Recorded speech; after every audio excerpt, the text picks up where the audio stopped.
Pada zaman dahulu, ada seseorang yang selalu bertanya dan ingin tahu. Karena keingintahuannya dan selalu banyak bertanya, ia sampai dihukum mati. Ia siapa? Ia adalah Socrates. Assalamualaikum warahmatullahi wabarakatuh. Perkenalkan, nama saya Muhammad Abdul Rafi Arkan dengan NPM 233507066 dari kelas B semester 6 mata kuliah Politik Pemikiran Barat. Pada kesempatan kali ini saya akan menjelaskan mengenai sejarah perkembangan pemikiran Barat. Penjelasan akan saya lakukan secara singkat namun tidak luput dengan urgensi keilmuan.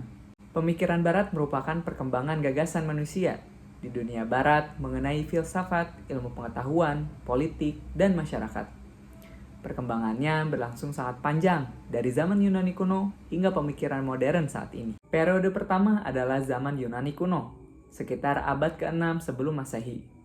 Pada masa ini, lahir para filsuf besar seperti Socrates, Plato, dan Aristoteles.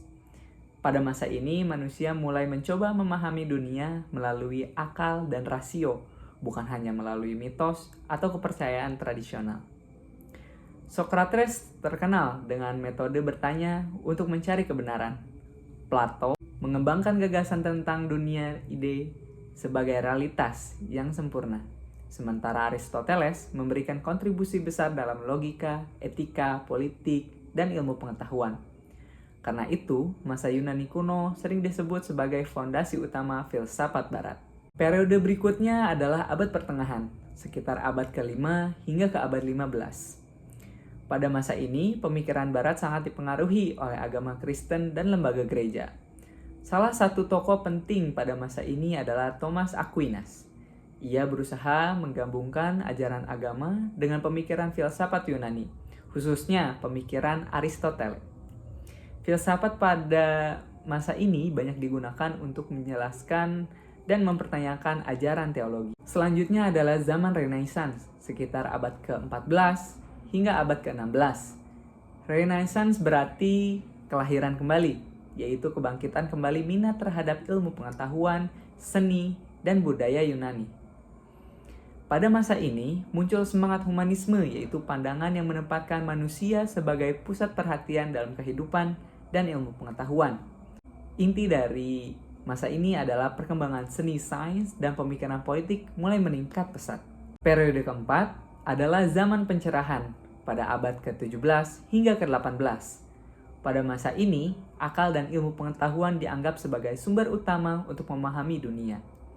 Tokoh penting pada masa ini diantaranya adalah René Descartes, John Locke, dan Immanuel Kant. Pemikiran mereka melahirkan konsep-konsep penting seperti kebebasan individu, hak asasi manusia, dan demokrasi, yang saat ini sangat berpengaruh terhadap perkembangan politik dan masyarakat modern. Periode selanjutnya yaitu pemikiran modern dan kontemporer. Memasuki abad ke-19 dan 20, muncul berbagai pemikiran baru yang lebih kritis terhadap masyarakat modern.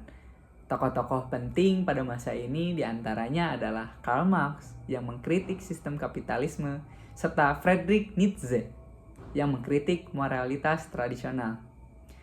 Pada abad ke-20 muncul pula pemikiran seperti eksistensialisme dan postmodernisme yang menekankan kebebasan individu serta kritik terhadap kebenaran yang dianggap mutlak. Sebagai kesimpulannya, perkembangan pemikiran politik Barat menunjukkan perubahan dari konsep negara ideal pada zaman Yunani kuno menuju dominasi agama pada abad pertengahan, kemudian berkembang menjadi konsep negara modern, hak individu, dan demokrasi pada era modern, hingga munculnya berbagai ideologi politik pada era kontemporer.